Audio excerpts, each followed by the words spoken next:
Have you ever gone to pick something up off of the ground and felt a zing in your back? Well, in this video, I'm going to show you a progression of exercises that you can practice over time to help strengthen the involved muscles and keep your back from getting injured in forward bends.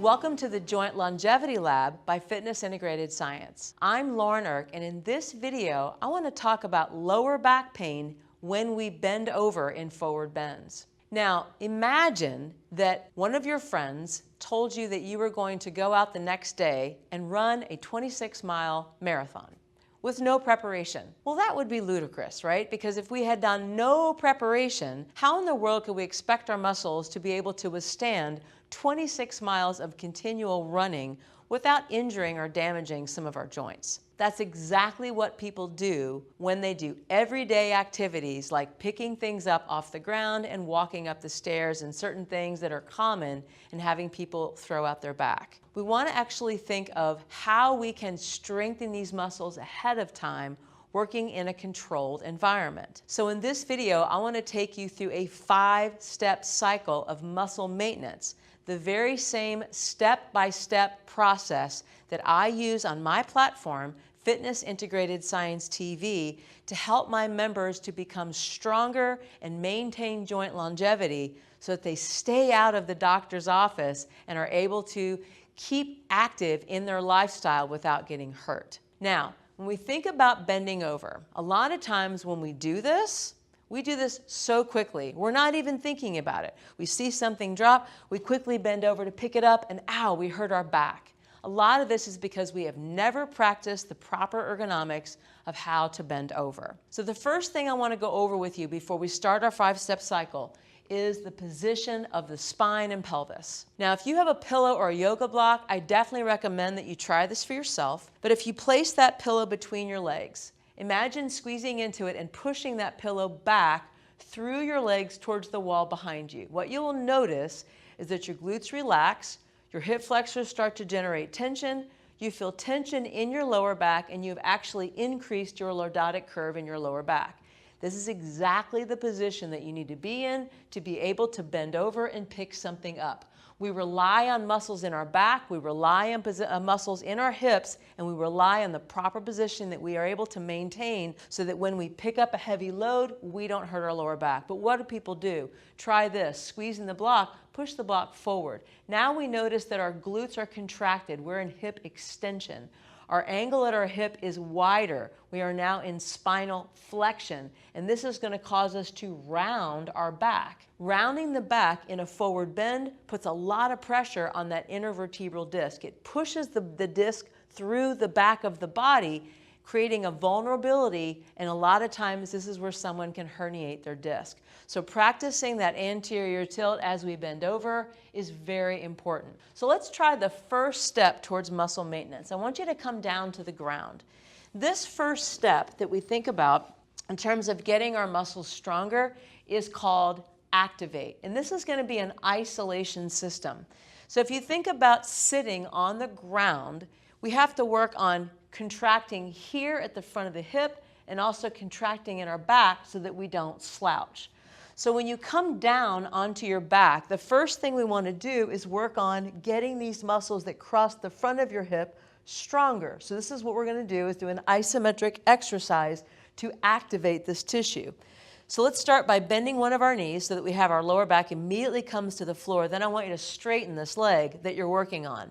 Let's just say that I can only raise my leg this high. That's going to feel super heavy, but I'm going to feel the force of gravity, and I'm absolutely going to be working hard to try to keep that leg from dropping, working those hip flexors. You may even have to put something under your leg for a while to hold up your leg if your leg feels super heavy.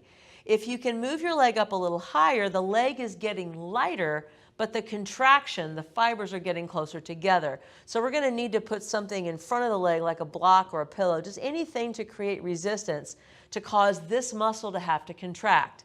Once we're there, we're going to very lightly press, either holding this position or pressing into the object for about 5 to 6 seconds. Because we're trying to activate weak tissue, we don't want to be shaking or cramping because that's going to tell us that more than likely we're not engaging the right muscles. So it needs to be very, very light. It should feel good. And then when we're finished with that, we want to rest, giving that muscle time to recover. When you're doing an isometric, you want to do this anywhere from 5 to 6 times or more, holding that with no shaking and cramping. Try not to pick up motion from other areas, and then releasing it. And as muscles contract better, we will be able to move further. Now, by doing that, that's only one part of being able to bend forward from the hips. Next part is we want to strengthen our lower back. So it may make us have to be on the ground, face down, so that we can oppose the force of gravity. Pressing the hips into the floor, lightly raise your upper body off the ground, squeezing your shoulder blades together and contracting those muscles in the lower back. Holding that again from 5 to 6 seconds, and then slowly lowering that right back down. One of my biggest collections on FIS TV is the Isometric Boost selection, 15-minute isometric videos. They are the most watched of all the videos on my platform because they literally feel so good and they reset the muscular system. Once we work with that for a number of weeks or even months for some people, we are ready to move into the next phase, which is called integration. Integration looks a lot like yoga. It's the L-sit. I'm putting these two isometrics together. I'm not only working on contracting at the hips, but I'm also contracting into my lower back to achieve that 90-degree angle. Many times this is very challenging for people, so I tell them to sit on some sort of an object. I'll just use a block, but you can use a blanket. This will open up the angle at my hip, and it really helps me to contract these muscles, keep my back nice and tall, my posture upright, and I can definitely feel a lot of muscles contracting. As my muscles become stronger, they can contract better, I may notice that I can come forward more. A lot of times I'll have like a stability ball or something that I'm pushing against so that I can really work, or maybe pushing down on a Pilates ring, I can really work on getting stronger in these positions and then slowly coming back out of that once again. So this would be my isolation work going into integration work, moving into that forward bend. Now this is all in a controlled environment. We're holding steady, we're maintaining a specific joint length.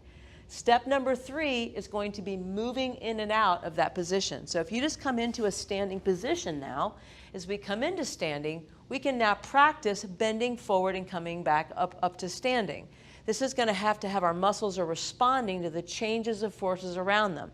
So keeping that nice upright posture, I'm going to try to achieve that same position that I was in just a while ago on the floor, but now gravity is on top of my back. So it's causing me to dip down into flexion. So I have to really work hard to keep that spine extended, then using my glutes and hamstrings to pull me up. So as I go forward, my hip flexors are not doing the exact same thing as they were when I was lying down on my back, but they're still having to shorten for me to achieve this hip position.